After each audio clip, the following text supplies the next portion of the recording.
Hello বন্ধুরা, আশা করি সবাই ভালোই আছো। আজকে রেসিপি নিয়ে এসেছি তোমাদের জন্য পানির টিক্কা র্যাপ। বেসিক্যালি টিক্কা মানে পিসেস বা টুকরো, যেটা একটা পার্সিয়ান ওয়ার্ড। অনেকে আবার এই ধরনের র্যাপকেই বলে পানির কাঠি রোল, যদিও আমার মতে পানির কাঠি রোলটা একটু অন্যরকম। সেটা না হয় আমি আরেকদিন শেয়ার করবো তোমাদের সাথে। যাই হোক, আজকে র্যাপের রেসিপির দিকে এগোই।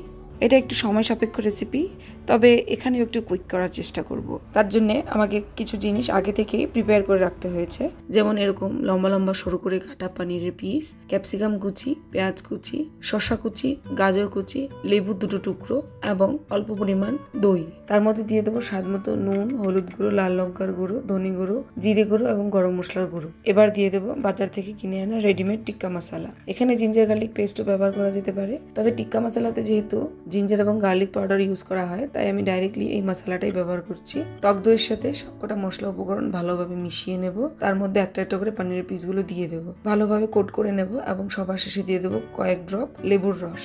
বাস সাইডে রেখে দেবো। এবার একটা বাউলে নিয়ে নেব পেঁয়াজ কুচি, ক্যাপসিকাম কুচি, শসা কুচি এবং গাজর কুচি। দিয়ে দেবো লাল লঙ্কার গুঁড়ো, গোলমরিচের গুঁড়ো এবং অল্প পরিমাণ বিট নুন। আলতো হাতে সবকটা উপকরণ ভালোভাবে মিশিয়ে নেব। তার মধ্যে সবার শেষে দিয়ে দেবো অল্প পরিমাণ লেবুর রস। আবারও হালকা হাতে মিশিয়ে বাস সাইডে রেখে দেবো। এবার একটা বাউলে নিয়ে নিয়েছি 2 কাপের মতো আটা। তার মধ্যে দিয়ে দিলাম স্বাদ মতো নুন, অল্প পরিমাণ রান্নার তেল, মোটামুটি 1 টেবিল স্পুন। হাতে সবকটা উপকরণ ভালোভাবে এভাবে মিশিয়ে নেব, যাতে নুন, তেল এবং আটা একদম মিহিভাবে মিশে যায়। আটার বদলে ময়দাও ব্যবহার করা যেতে পারে, যেহেতু আটাটাকে আমরা হেলদি বলে প্রেফার করি, তাই আমি এখানে আটাই ব্যবহার করছি।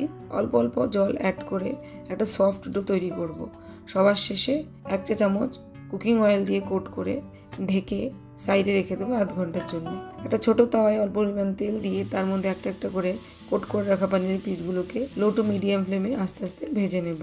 এক সাইড হতেই অপর সাইড আমি আস্তে আস্তে উল্টে দেবো। পানির সাধারণত এরকম কোট করে ভাজতে গেলে হালকা লেগে যেতেই পারে, বাট তাতে কোনো অসুবিধা নেই। 2 সাইড হালকা ব্রাউন হয়ে গেলে তার মধ্যে অ্যাড করে দেবো আগে থেকে কুচিয়ে রাখা পেঁয়াজ এবং ক্যাপসিকাম। হালকাভাবে মিশিয়ে পেঁয়াজ এবং ক্যাপসিকামগুলোকে জাস্ট একটু ফ্রাই করব। বাস তৈরি হয়ে গেছে পনির টিক্কা।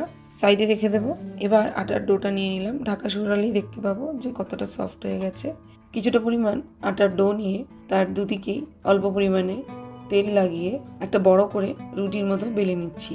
লাচ্ছা পরাটা বিভিন্নভাবে করা যেতে পারে, তবে এই ধরনের রেসিপিটাই আমার কাছে খুব ইজি লেগেছে এবং লেয়ারগুলো এতে বেশ সুন্দরভাবে চলে এসছে। রুটিটার এক সাইডে আবার একটু পরিমাণ তেল লাগিয়ে এরকমভাবে ফোল্ড করে নিচ্ছি। ফোল্ড করার পর দেখতে পাবো যে এটা সাংঘাতিকভাবে লুজ এবং ইলাস্টিক টাইপ হয়ে গেছে।